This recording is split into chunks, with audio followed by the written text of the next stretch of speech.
More than 1,000 scientists and medical professionals from across the world have banded together to warn us that even in its most diluted form, fluoride is still a poison and can harm your health.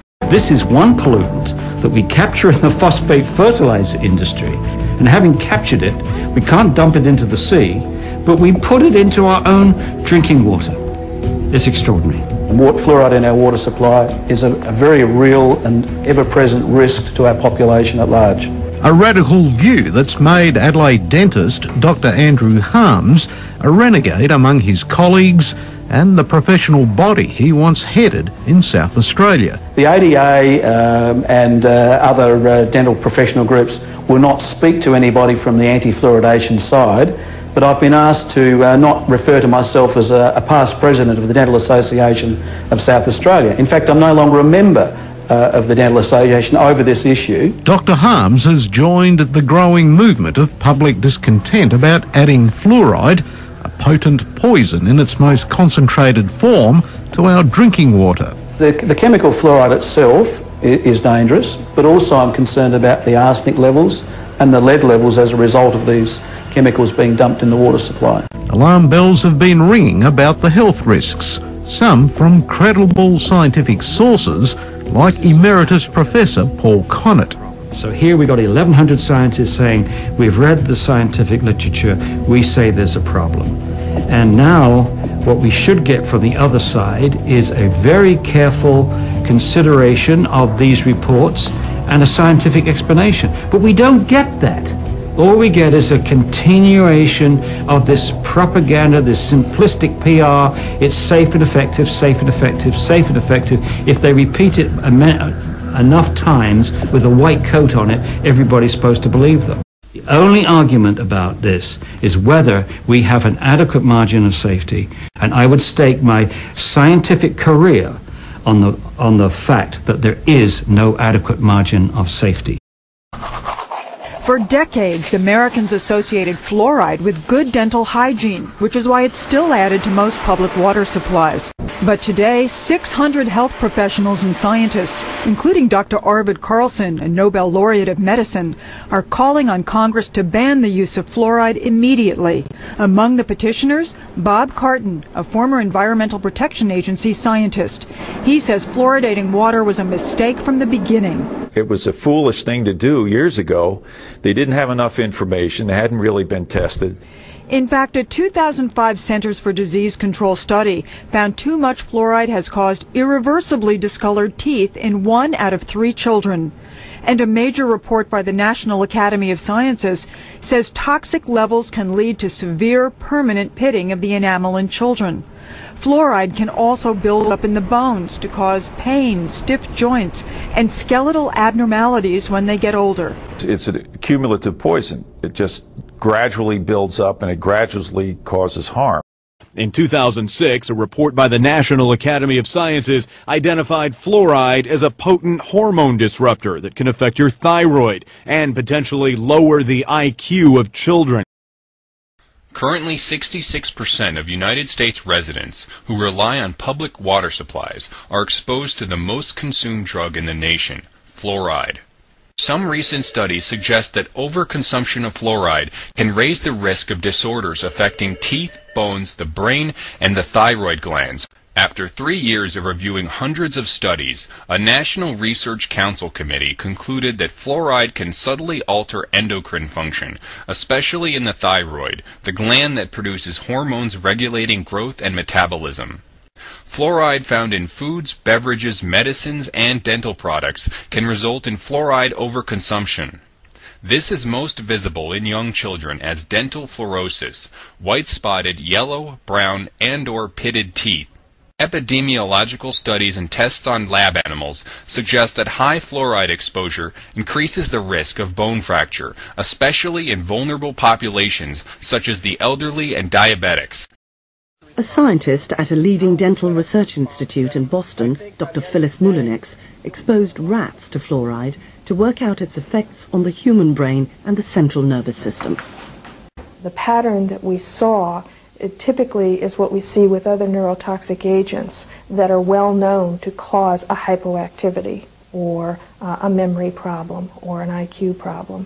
When I first presented the results of these studies, one of the individuals sitting and listening to the results, he says, "Do you have any idea what you're saying?" And he says, "You're telling us that we're reducing the IQ of children." Last November, concerns over excess fluoride prompted the American Dental Association to warn parents not to mix baby formula with tap water during an infant's first 12 months. And for years, the Food and Drug Administration has required warning labels to keep toothpaste out of the reach of children under 6, and if swallowed, to get medical help or contact a poison control center right away.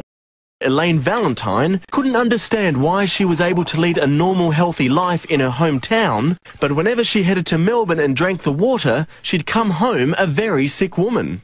I feel lousy, and I get very lethargic, couldn't care less about anything, very, very tired, and very, very wheezy, and just feel plain ill. Elaine consulted a natural therapist who recognised immediately that something was seriously wrong. When we went back to the hospital, she then did the testing and was absolutely shocked to see a severe asthmatic reaction that Elaine had, where her lung function dropped to a quarter of its normal volume when she actually drank the glass of water with the fluoride added to it. Dr. Philip Robertson says up to 200,000 Australians may be suffering from an intolerance to fluoride and not realise it, with symptoms ranging from headaches or indigestion to chronic arthritis. If somebody's taking fluoride and they suspect there's a link between their symptoms, it's a matter of getting them off the fluoride and watching to see if there's an improvement. And Elaine's not his only client. Painful joints and initially sore throat and swollen glands. Retiree Carmel Stringer says she's been suffering from hypersensitivity to fluoride for nearly 30 years, which has drastically restricted her lifestyle. She's had to fork out hundreds of dollars for a reverse osmosis water filter, the only way to remove fluoride in the home, but says it's restored her health. Questions about the safety of fluoride in drinking water are not new, but now the debate has shifted to Harvard University, where a professor and his doctoral student are at odds over research that could show a link between fluoride in drinking water and bone cancer in boys. The professor doesn't think there's a connection, but his opinion is under scrutiny since he's also a paid consultant for the toothpaste industry. Dr. Chester Douglas, a Harvard University big shot. He's chairman of the Department of Oral Health Policy and Epidemiology at Harvard School of Dental Medicine.